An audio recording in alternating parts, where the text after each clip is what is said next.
everyone, and welcome back to another Candid Conversations with a Housewife. I am your favorite housewife, Miss Jenny. I apologize for the tardiness, but you guys are in for a treat today. I have a topic that I think is very important, and which is the Bill of Rights. And so, knowing your rights is something that, as an American, that you should know. A lot of schools they don't teach it like they used to, like in civics, and there are just a lot of people who, most people are very familiar with like the First Amendment and the Second Amendment, and even the Fifth Amendment. Having the right to remain silent, even if they don't know it's the Fifth Amendment, they've heard that term. But your rights are important. And the reason, and the thing that really made me think about this was a conversation that I had with this woman that I take care of. I know this lady, and she has multiple sclerosis, and she and I are good buddies, and I go see her pretty frequently, and so I talked to her about my life and how I want to live my life and where I want to be as I get older and things like that, and she just sits and listens, and she's just like, you have your head so far in the clouds. But I've talked to her about how I want to have a lot of children. And as a Christian, I believe that it is biblical to spank your children, and that not only should you spank them, you should spank them often. And that is how you properly raise up a child to have proper discipline and be respectful and obedient. And she said, "Oh, well, when I was coming up, you could spank your kid, but now you can't. They'll say that you're abusing them, and they'll say that, oh, they're going to call the CPS on you and all this stuff." And I said, "They can call whoever they want. I'm gonna still be my kids. They can't tell me I can't beat my kids. I have religious freedom. We still live in America. We still have the Constitution, and so I have my First Amendment right to exercise my religion as I see fit. And if anybody tries to stop me, then I'll just say that in America, I have my right to exercise my religion. And so, because my holy book tells me that I'm supposed to spank my kids, then that's what I'm going to do. And I don't care what Big Daddy government has to say about it." And so I was trying to tell her this, and she wasn't really understanding. I mean, she understood, but she was like, "Oh, well, they're going to take your kids from you." And I'm like, "I'm going to take it up to the Supreme Court." It doesn't, they are not going to stop me from doing what God says. I mean, whatever, they can pass whatever laws they want, and they can, do whatever. But as for me and my house, we will serve the Lord. And so it got me thinking about, when it comes to our rights, what people think that, oh, you can't do this and you can't do that because the government says so. But in America, we live under a constitutional republic. And so at the end of the day, Congress can pass whatever they want and the president can issue whatever he wants to say. But the Constitution is the almighty law of the land. And so if someone passes a law that's unconstitutional, I don't have to follow it. And I don't have to follow it because of my rights. And so there's a bunch of rights. I think there's like 40 something. I kind of skimmed over that because we're only going to be focusing on 10. Okay. I only like to be up here for like an hour. And so we are going to get into your first 10 amendments, and also known as the Bill of Rights. And we're going to talk about them so you can know them, and you can, and I'm sure most of you are older, so you guys probably do know them. But you can brush up on them. It's good to be reminded from time to time. It's been a little while since you were probably in school. And so I'm taking you to homeschool today. So get your pens and your pads out, folks, because we're going to be talking about the Bill of Rights. But we're also going to be coming at it from a perspective of Christianity. Because some of our rights are things that are not necessarily things that God himself would consider a right, or things that he would honor as, this is something that you are entitled to, but others are. So I have some Bible verses to go along with the different ones. Some of them I couldn't really find verses to back them up one way or another. So, we'll just brush up on those. But about half of them I do have verses for. So let's jump right in without further ado.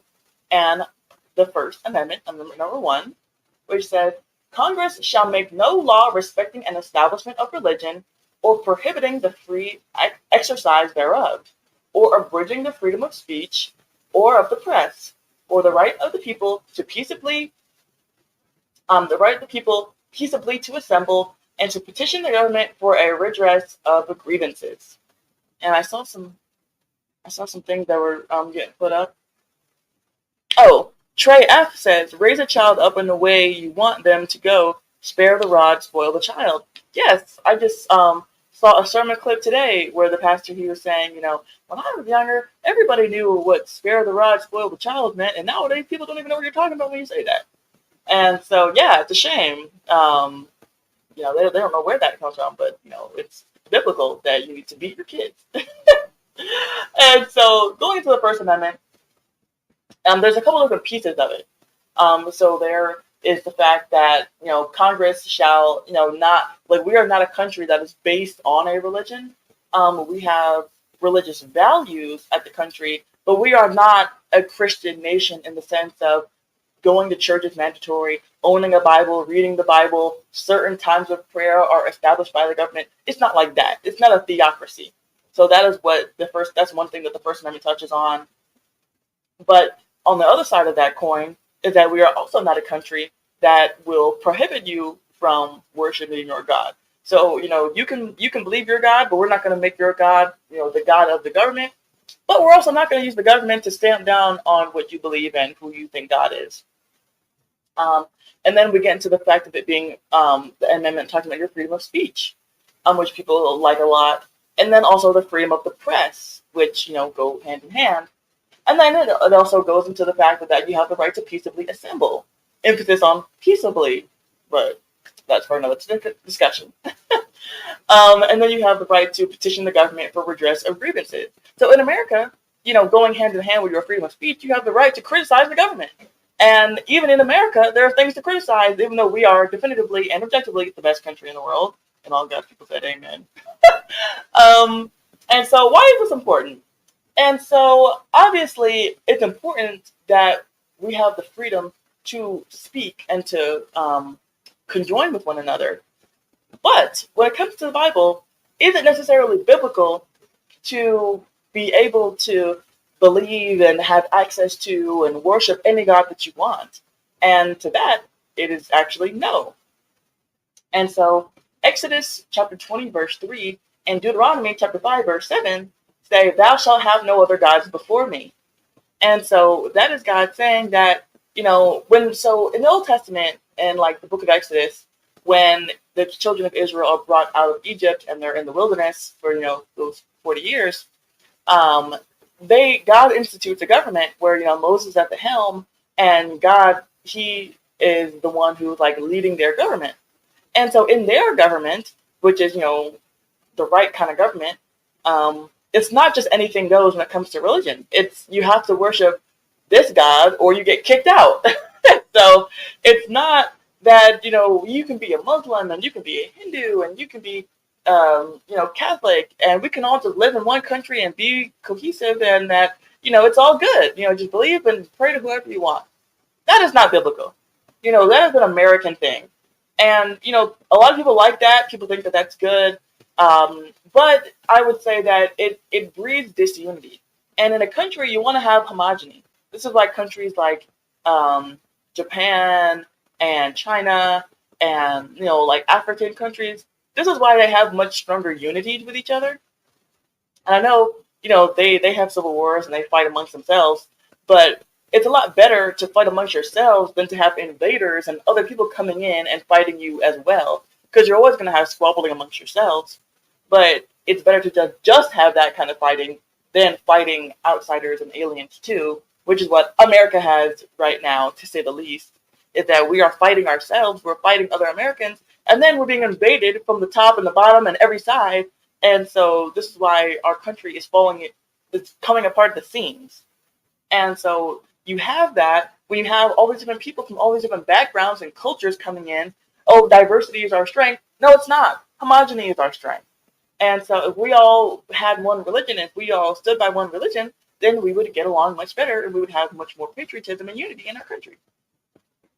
And Deuteronomy chapter 6, verse 14 says, you shall not go after other gods, of the gods of the people which are around about you.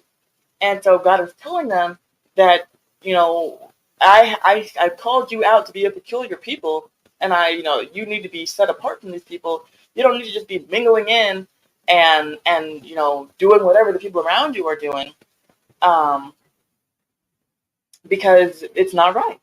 And so, people in America, they talk about karma and they talk about reincarnation and they talk about, good vibes and they talk about, all this Eastern mysticism junk, and they talk about, oh, that was a Hail Mary pass, or, you know, um, they use these terms from these different religions and stuff that they picked up from other places.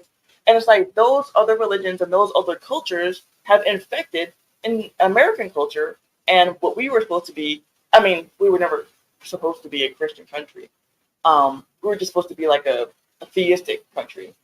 Um, and so, but ideally, a country that is Christian and, the right kind of country, what we should strive to be is a godly country and a Christian country. And so we don't want all these other religions to come in and start telling us stuff about, their perspective and what they have going on, because it's not right. And so we need to stand on what's right. And, all pathways and all viewpoints are not equal. And so Christianity is the gold standard. That is what we should believe in. And so we shouldn't just allow other religions to come in and just hang out with us and just, free flow and not be mitigated. Um, and so I wrote here that says we should respect the right religion.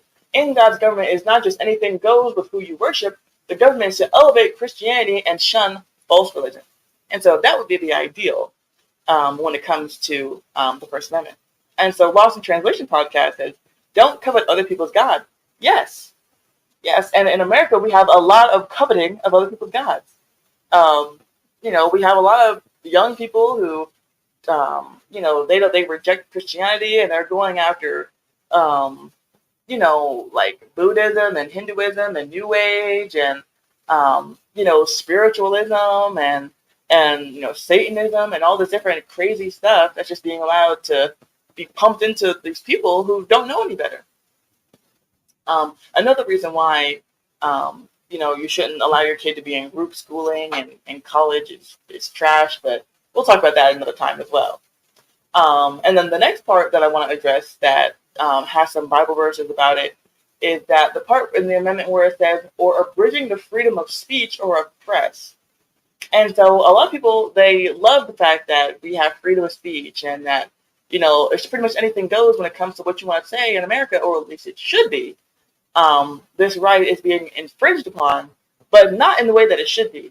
A lot of the times when you find someone who is having their freedom of speech infringed on, someone who's usually on the right, what they're saying is being suppressed and they're, being shadow banned and silenced. It's not because they're saying something that they really shouldn't be saying. It's because they're saying something that's true, and they're oftentimes saying things that should be said, but the powers that be are trying to mitigate that. And but when it comes to just freedom of speech, do I, as a Christian, think that people should just be allowed to say whatever comes through their mind and out of their mouth? Absolutely not. Deuteronomy chapter 5, verse 11, and Exodus 20, verse 7 say, thou shalt not take the name of the Lord thy God in vain, for the Lord will not hold him guiltless that taketh his name in vain. And so taking the Lord's name in vain is very serious. And this is the very, it's not the first commandment. The first commandment is that you shall have no other God before me. I think. But not taking the Lord's name in vain is very important. And so, I remember growing up and I don't know, for some reason I feel like I was like one of the only people who like was getting this teaching as a kid. But like when people say OMG, and like OMG was becoming like a thing that was really popular and everybody was saying that, my dad, he told me that he was like, you can't say that because that's taking God's name in vain. And you don't just say, oh my God, just flippantly. If you're going to invoke the name of God, you need to be saying it out of worship or out of you're actually talking to him. It's not just something that you say off cuff and as an expletive. We're talking about our Savior. You don't want to talk about your Savior that way. People, they'll ready to cut you if you say something about their mama. But Jesus Christ has done a lot more for you than your mama ever has or ever could do. And so you don't want to take his name in vain either. And so when it comes to freedom of speech, there are limits. And it's not limits about, if it hurts someone's feelings and if someone feels triggered and if you're attacking people with hatred. No, that is not where the line should be drawn on freedom of speech. The line should be drawn in abusing the name of the Almighty God of all creation and eternity. You should not be allowed to do that. And so moving right along to the Second Amendment. And the Second Amendment says, a well-regulated militia being necessary to the security of a free state, the right of the people to keep and bear arms shall not be infringed. And that isn't that good news. And so the reason why this one is important is because one of the first things that a dictatorship will do when they gain power is that they will disarm their civilians. They will disarm the public because they know that when they want to start coming in and being evil, that if the people have the ability to defend themselves, then they will. And there's always going to be more civilians and just people on the street and, constituents than there will ever be of the leaders. And so that's why they know that, okay, if I'm going to come in and I'm going to try to, have my way with these people, then I have to disarm them. And so that is why our government knew from the very beginning that this had to be something that was instituted, and God agrees with this. And so there are some very good verses that talk about how, you should be armed and that self-defense is godly and biblical. And Luke chapter 22, verse 36 says, then said he unto them, so this is Jesus speaking, but now he that hath a purse, let him take it, and likewise a script, and he that hath no sword, let him sell his garment and buy one. And so Jesus is saying to the people that, if you don't have a sword, you need to, sell your outfit, sell some clothes, and go buy a sword. And of course, a sword is what they had for self-defense back then. And so to extrapolate that verse into modern times, if you don't have a gun, you need to go sell your Gucci purse or sell your Supreme bag or, sell your Ferragamos and go get you a gun. Because, you have a right to defend your own life. You have a right to defend your property, not just your life, but your property as well, which is something that's under attack today.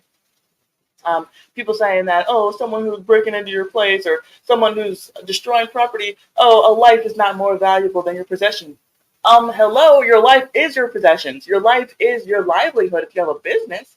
If you're running a business, if you have a company, then you can't just have people coming in and destroying your stuff and say, you shouldn't shoot me, you shouldn't kill me, because these are just material objects and my life is more valuable. No.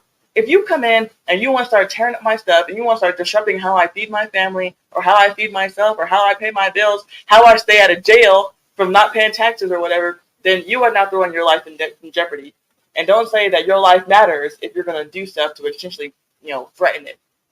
And so Exodus chapter 22, verse 2 says, if a thief be found breaking up, so if he's breaking up your stuff, like if he's breaking in, is how we would say it, and be smitten that he die, there shall be no bloodshed for him.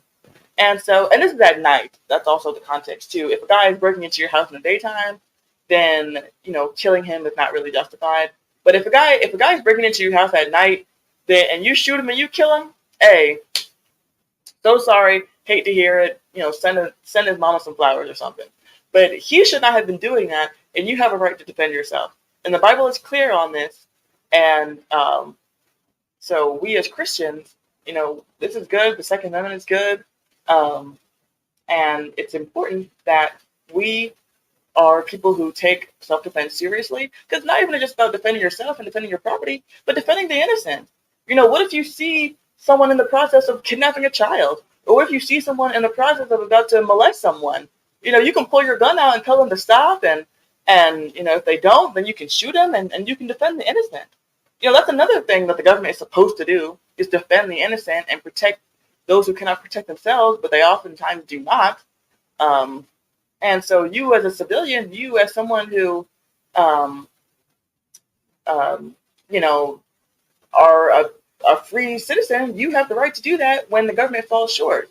And so that's another beautiful thing about America, is that, you can take, kind of the law into your own hands. depending on if the government has gone rogue, like ours has.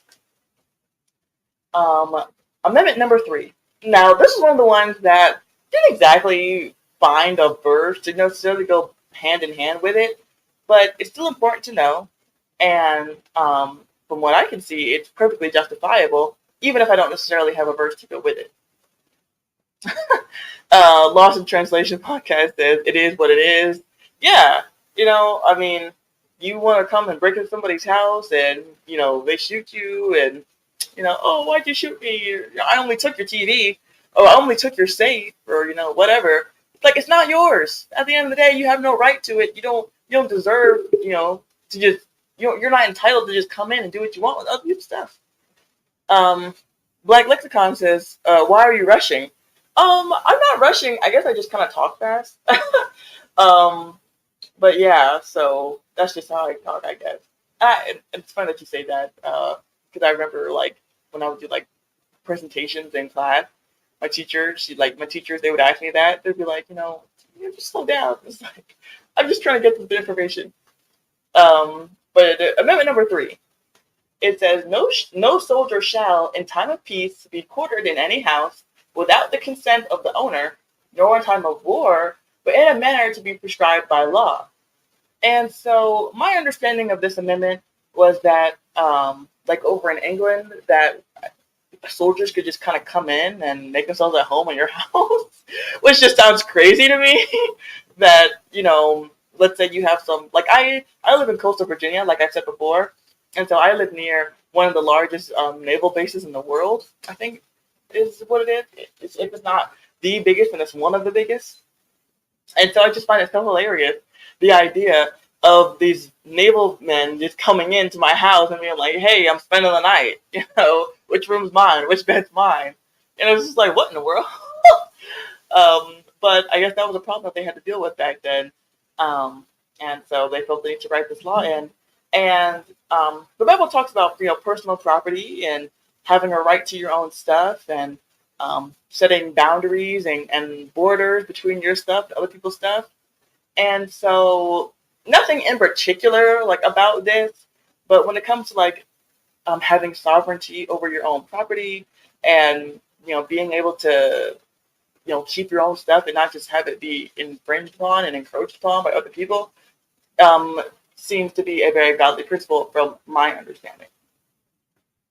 And so amendment number 4 says the right of the people to be secure in their persons, houses, papers, and effects against unreasonable searches and seizures shall not be voided, and no warrants shall issue but upon probable cause, supported by oath or affirmation, and particularly describing the place to be searched and the persons or things to be seized. And so this amendment, I'm sure maybe a lot of people are familiar with this one too. They might not know that it is the 4th Amendment, but they've heard, you have no right to just come in and search my stuff. If anybody has watched any kind of, crime cop show, they're like, do you have a warrant to come to my house? Black Lexicon says, burglary is when no one is home. Robbery is when someone is home. Yes. Yeah, so that there is a difference, legally speaking, between that. Robbery is if, and then, so yeah, even robbery is considered like if they're like taking it from you like by force. So yeah, but burglary is just, theft is just when they take it and, no one was around or no one saw it or anything. So there is a difference. And so if someone is robbing you, then you have the right to, defend yourself and defend your stuff. But if a burglar comes in then and you don't see it, then, you can't really do much of anything. But yeah.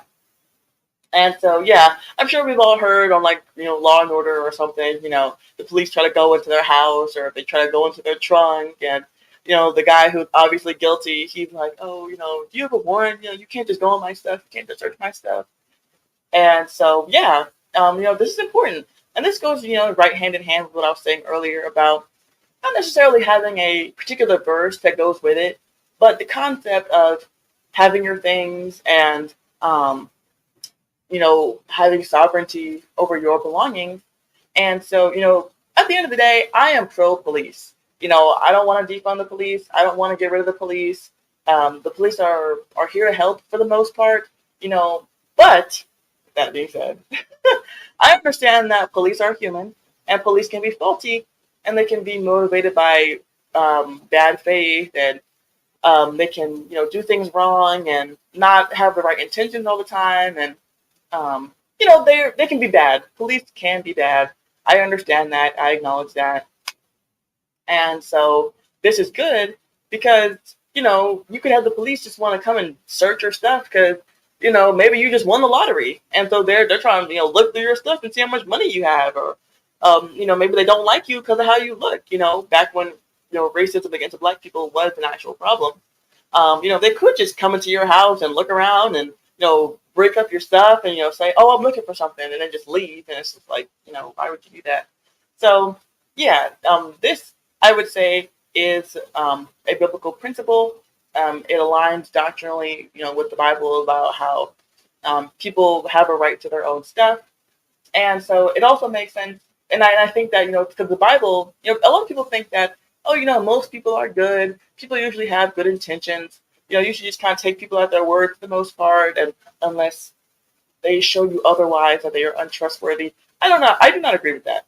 I believe that the heart is deceitful and desperately wicked. Who can know it?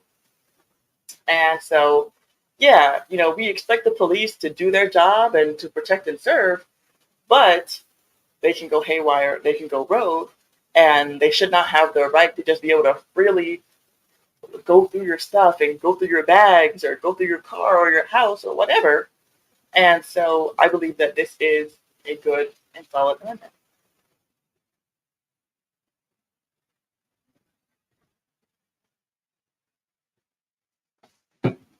And so another very good amendment, amendment number 5, and this one, and I'm sure a lot of people are familiar with this, it says, no person shall be held to answer for a capital or otherwise infamous crime unless on a presentation or or indictment of a grand jury, except in cases arising in the land or naval forces or in the militia, when in actual service in time of war or public danger, nor shall any person be subject for the same offense to be twice put in jeopardy of life or limb, nor shall be compelled in any criminal case to be a witness against himself, nor be deprived of life, liberty, or property without due process of law, nor shall private property be taken for public use without just compensation. And so just in that context means proper or adequate compensation, just compensation. And so, yeah, a lot of people, they know this amendment as just, I have the right to remain silent. I plead a fifth, like Dave Chappelle said. But there's a lot more to the Fifth Amendment than just being able to not incriminate yourself. Double jeopardy. This is where we get that from. And double jeopardy is a very good, thing to have. I know it helped O.J. Simpson out quite a bit. He is very thankful for the Fifth Amendment. Um, like the concept, force is creates fear of harm. And he also says, force creates fear of bodily harm. Yeah, yeah. So if someone is forcing you, then you're gonna fear for your life. You don't know what they might do or how far they might go to take your stuff, and so you're justified in your course of action. And so, yeah, double jeopardy is wrapped up in the Fifth Amendment. That you cannot be deprived of your life, liberty, or property without due process of law. And so this is something that really separates America from other countries. Because in other countries, you can just be detained. Well, in America too, America is losing a lot of their rights at this time because our government is so rogue and just all completely off the rails. But ideally, that you should not just be held indefinitely and before your trial. You have, and this I think comes on later, but you have a right to a speedy trial, and so you should not just be held without your due process, and people be able to take your house or take your freedoms or take your property, without due process. if you haven't gone to court yet, then you're still free. You're innocent until proven guilty. And so you can't just take my stuff before I have my day in court. So there's that.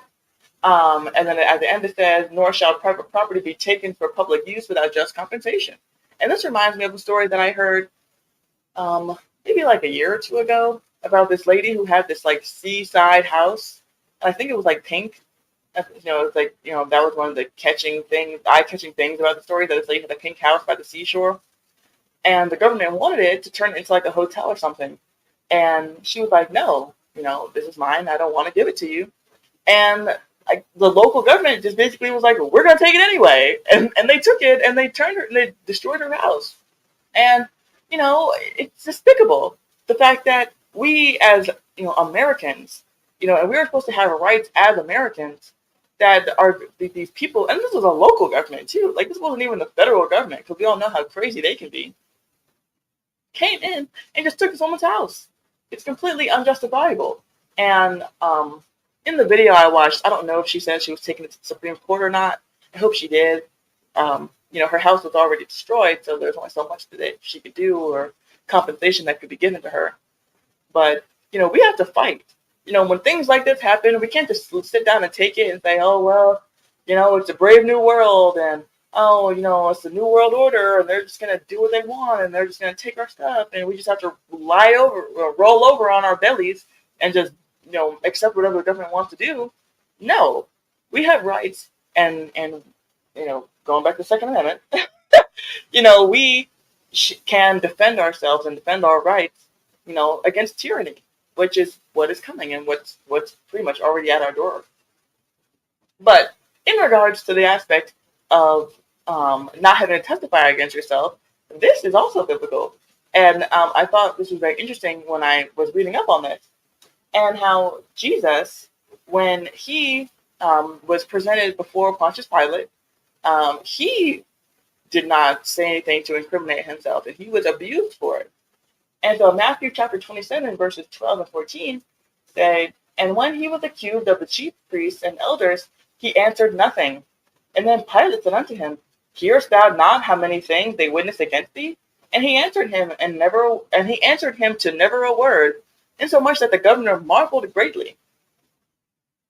And so Pontius Pilate, he was very surprised that Jesus was not trying to say anything to defend himself and plead his case and speak out against the obvious lies that were being put up against him. Two lying witnesses that couldn't even agree with each other. But I mean, of course, Jesus knew that he had to go through that, and he knew that if he had really said a whole lot, he could have blown that case up, and he wouldn't have gotten crucified. But he knew that he had to, and so he was a little bit of a special case, being that he came for the purpose to die, even though it was totally unjustified. But this is a good point about how he did not say anything to incriminate himself. He did not say anything when he was put on trial, and they struck him for it. Later in the verse, it says that they hit him and they beat him, and they said, prophesy unto us who hit you. And so they're abusing him for not saying anything. And so that's not right, and that's not justified. And you have the right to not say anything against yourself in a court of law either. And then at the end, where it says about, how you shall not have private property taken for public use without just compensation. In regards to that, that just goes down back to the Ten Commandments, which is Exodus 20, verse 15. It says, thou shalt not steal. And so it doesn't matter if it's for public use or it's for the greater good, it's for the community, we're trying to better the public. No. That occasion you want to cook up as to why you feel like you should have it and why you think that you deserve it, but you don't. And so, yes, that part of that passage is also biblical. And I didn't see anything about double jeopardy in the Bible. I could be mistaken about that. I don't have a verse for that, but double jeopardy, it makes sense. You can't just keep bringing someone into court for the exact same charges. You take me to court one time if you think I did it, and then you just try as hard as you can to pin it on me, and if you can't get it, then you don't have the right to just keep sending somebody to court over and over again for the exact same thing. It just seems nonsensical. And so, yes. And so I really should have put these in like regular numbers because I know we're on six now, but after six, like it looks wonky. And so hopefully I'll be able to keep in track and not forget the number I'm on. But anyways, amendment number six. It says in all criminal prosecutions, the accused shall enjoy the right to a speedy trial and to a speedy and public trial by an impartial jury of the state and district wherein the crime shall have been committed, which district shall have been previously ascertained by law, and to be informed of the nature and cause of the accusation, to be confronted with the witnesses against him, to have compulsory process for obtaining witnesses in his favor, and to have the assistance of counsel for his defense. So yes, the Sixth Amendment, I feel like this is kind of well known. I feel like we're kind of getting into more obscure amendments now. But yes, you have a right to a speedy trial. They shouldn't just be able to throw you in jail and 4 years from now, 3 years from now, oh, you'll see your day in court. And I think that the justification that they use for this is that, oh, well, the lawyers have to have time to build the case and to acquire evidence and find witnesses and regulate stories and get their whole case together. But no, that's absurd. You can piece it together. If a person is really innocent, well, okay, let me relax. But you should be able to piece together a good case. If we live, because then again, like, there's a lot of other things that would need to go into place to, get this to really work the way that it should. So, we have an underculture, primarily in the Black community, of this whole thing about no snitching. So we would have to, kind of start criminalizing that.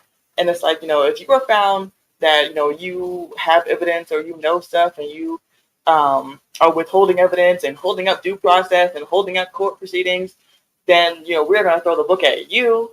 And so this whole no snitching thing, we need to do away with that and, try to get as far away from that as possible. And then, of course, like, withholding evidence is already a crime, but we need to really start punishing the crimes that are already on the books. And so if we really try to work and get away from that, then we could help speed along the process because, we're not going to have to wait for someone for 2 years to kind of get around to, wanting to confess to what they saw or what they know or who they know, because you should be able to. Now, when I say when it says a speedy trial, that's up for interpretation.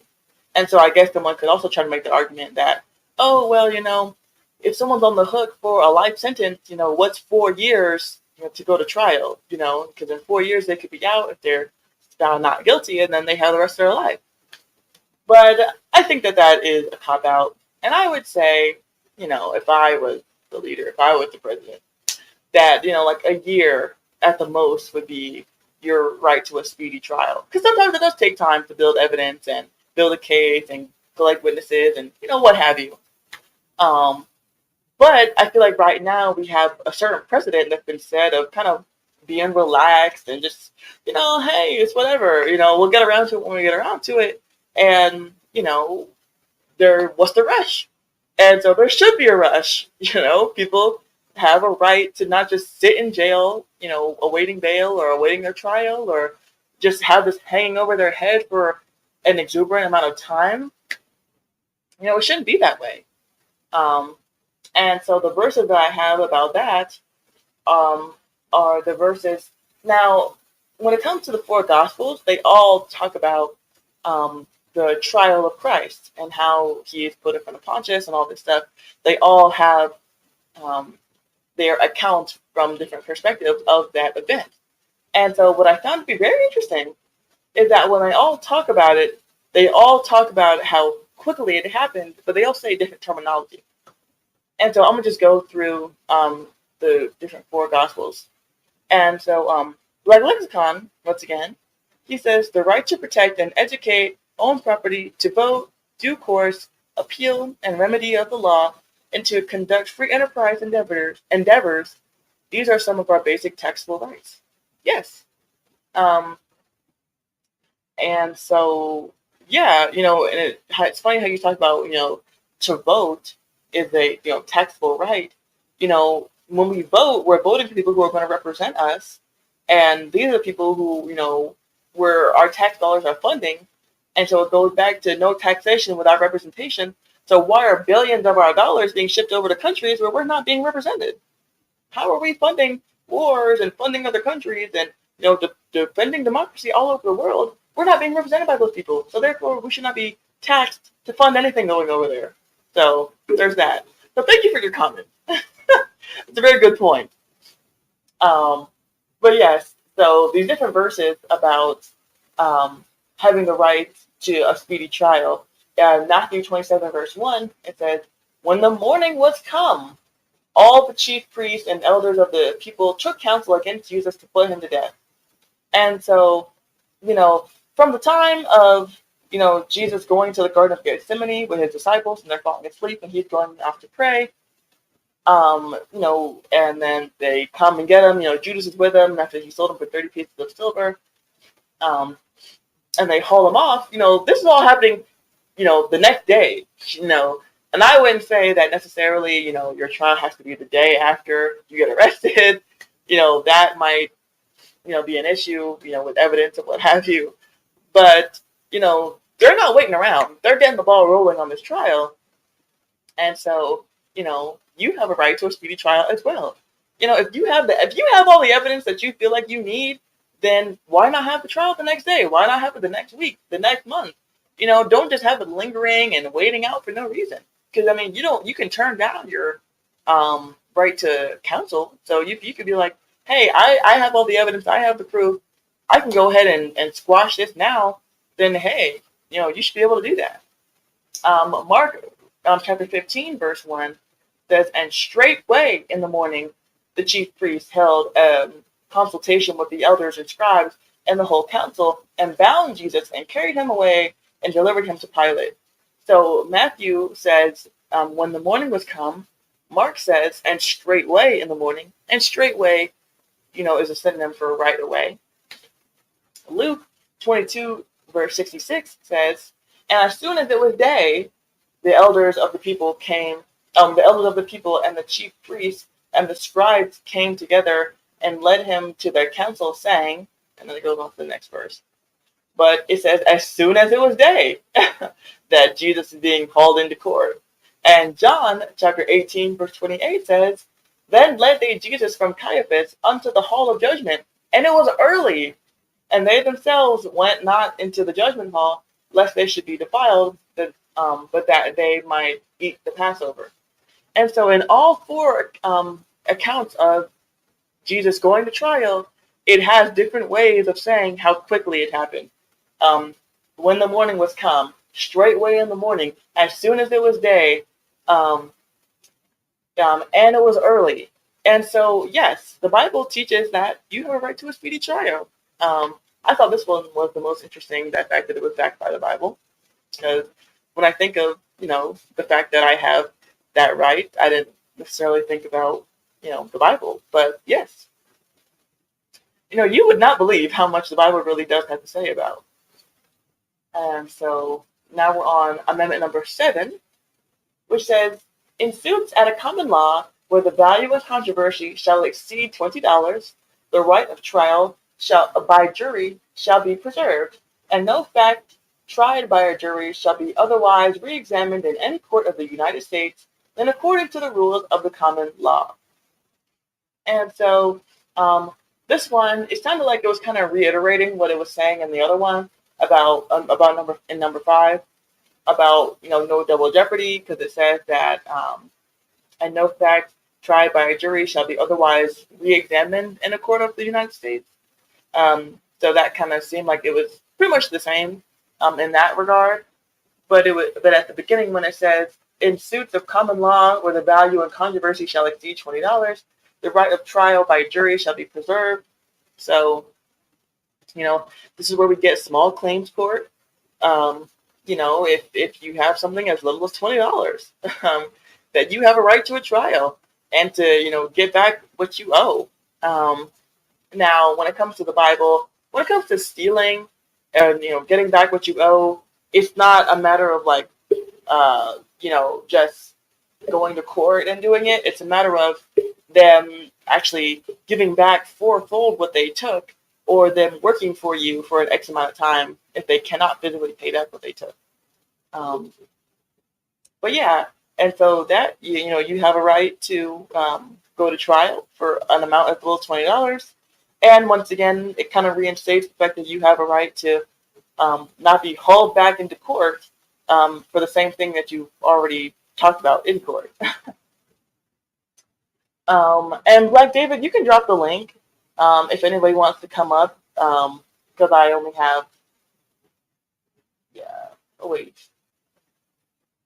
am I on 7? I don't know. I knew I was going to do this. I knew I was going to get mixed up.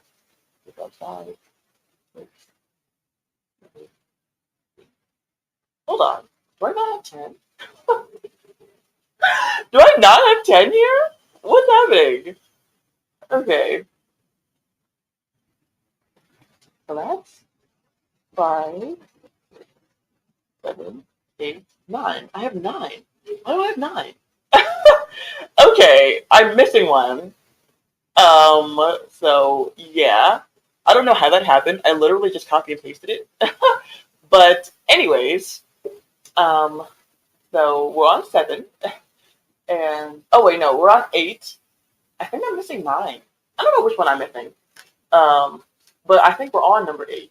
And it says the enumeration. Oh no, I'm missing 8 because I know for a fact that this one is 9. So 9 says the enumeration of the Constitution of certain rights shall not be constructed to deny or disparage other retained by the people. And so what does that mean? This is saying that you have enumerated rights in the Constitution, and because this is just the Bill of Rights, and so there are more, but our rights do not come from the government. Our rights are just supposed to be secured and protected by the government, ideally. And so this is what Amendment number 9 is saying, that the rights that are even not enumerated, even the rights that are not necessarily in the Bill of Rights or the Declaration of Independence or the Constitution and all that, those rights, the right that you have by God, even though if they're not stated, those shall not be infringed either. And so, when you really start to look at our paperwork, you really start to see how America separates itself from other countries and why it really is the best. And so, they're basically just trying to use this as a safeguard for themselves. It's like, okay, we're trying to put down everything that we think is really important, but just in the event that we forget something, you still can't infringe on those either. So, isn't that great? And so, yes, that is what that amendment means. That you can't disparage or deny people's rights even if they're not explicitly listed. And so, Amendment number 10 says the power is not delegated. Yeah, the power is not delegated to the United States by the Constitution, nor prohibited by it to the states, or reserved to the states, respectively, or to the people. And so this is a very good one to end on, and I'm glad this is number 10, because what you hear when people quote this amendment, they'll say, "Oh, it's the states have the rights, and if it's not explicitly written in the federal government, then it's supposed to go to states." That's not all it says. It says, "or to the people." We as citizens, we hold a lot of power in our government and in the way that America should be run. And they don't want you to know that. They don't want you to remember that and know that, you have all these different enumerated rights about how you should be able to defend yourself and assemble peacefully and, have the right to express your religion, even if you have a false religion. If the government is telling you to do something wrong, then they still can't infringe on that. And so, yes, saying here that that if it's not explicitly, if the power is not delegated to the United States by the Constitution, nor prohibited by the states, then they are reserved to the states respectively or to the people. And so if something is not explicitly given by the Constitution to the federal government, then we, the people, you know, um, have have rights, and we can, make decisions for ourselves. It's not just a matter of the states. Because, and another thing that I feel like is important that's not necessarily in the Bill of Rights or, about that, but is the type of government that we have. And so the type of government that we have is not a democracy, which what you hear, especially at the time of year, right to have an election. And so you hear about people saying, this is a threat to our democracy. And, we need to preserve democracy. And America, our democracy is under siege. And it's like, we don't live in a democracy. We're not trying to preserve democracy, because democracy is two foxes and a chicken deciding on what's for dinner. And so the founding fathers, if you look back at their writings and you actually, see how they felt about things and kind of get a more grounded idea of them as people, then you'll see that they had arguments and accused each other of saying you're promoting democracy, you're trying to advocate for democracy, and it was like a slur. And they're like, no, I would never do that. I'm not advocating for democracy. You're misunderstanding me. And it's like now we have politicians and people who want to be taken seriously who say that I stand for democracy and democracy is right. And it's like, no, it's convoluted. And so we as the people, we hold a lot more authority than they want us to realize. And that's why, like I said before, why group schooling is bad, because you just shove them off to, school and, public school, and, to be led by the state, and the state is going to tell them what they want them to know. And they don't want them to know that they as individuals have a lot more power than, we have the right to overthrow the government if the government gets out of line. And they don't want you to know that, and they don't want you to think about that. And so the verse that I thought went very well with this point is Romans chapter 13, verse 1, that said, let every soul be subject unto the higher powers, for there is no power but of God. The powers that be are ordained of God. And so, why is this important? And so, like I said before, America is a constitutional republic. And so we have local officials, we have, the city mayor, and we have the governor, and we have the president, and we have the Supreme Court, and we have Congress, and the House of Representatives, and senators, and all these different people who have authority and have power. But at the end of the day, and what is the final authority in America is the Constitution. And so this is a biblical concept of having, checks and balances and having a delineation of power. And so just like how, in the Trinity, there's the Father, the Son, and the Holy Ghost, they are equal, they are one, but there is an authority structure. All of the power that Jesus, the Son, has is given to him by the Father. And so, there's a verse that, of course, I can't think of right now, but basically says that, all power is given unto me by my Father, and I can do nothing without him. And so, Jesus being God, still, he gets his authority and he, gets his power from the Father, who, gives him and, allows him to rule and reign. And so, and that's a biblical concept. And, in the family unit, they have the father who's supposed to be the head of the home, and then the mom, and then the children. But the ultimate supreme authority in the home still is supposed to be God, because the husband is supposed to answer to God as the wife answers to the husband. And so it's not just that, oh, the president said X, Y, and Z, and, he made a, what are those things? A presidential, they can just kind of do when they can just kind of make a law or a decree, and it doesn't have to go through Congress. I forget what those are called. But he can just kind of, say something, and now it's the law of the land. He can tell us that we can't leave our houses and we just all have to obey. No. We have the Constitution as the final say, and so it is imperative that we fall back on that if all else fails. And so, yes, those are your rights. That is the Bill of Rights. And of course, there are more, like the right to vote, for women and for Black people, The fact that we are no longer slaves, things like that, those came along later.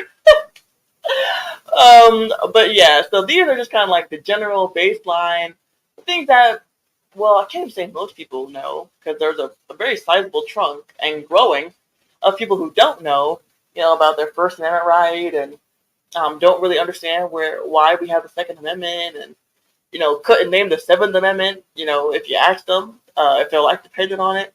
And so it's important, especially in like circles like ours, over here. I'm sure people over here are kind of more right leaning, people who are more kind of level headed, people who are more grounded, mature, serious people who care about America and love America, more patriotic over here. It's important that, we need to know goodness because we know our opposers, they don't know. They're not going to know what their rights are. So if we don't know, if it's not being constantly reminded to us, then it's definitely going to be lost and it's definitely not going to be coming out from, who's going to be talking about it if not us, the patriots. And so, yes, I wanted to bring that up and, and also give the perspective of the Bible. Because that's, the proper lens to see all things through. What does God's word have to say about it? Giving the final say on any topic. And so some of these amendments are better than others. But at the end of the day, they all make sense, to a degree. Even having the right to, have freedom of speech, it allows you to say crazy stuff that, is not great.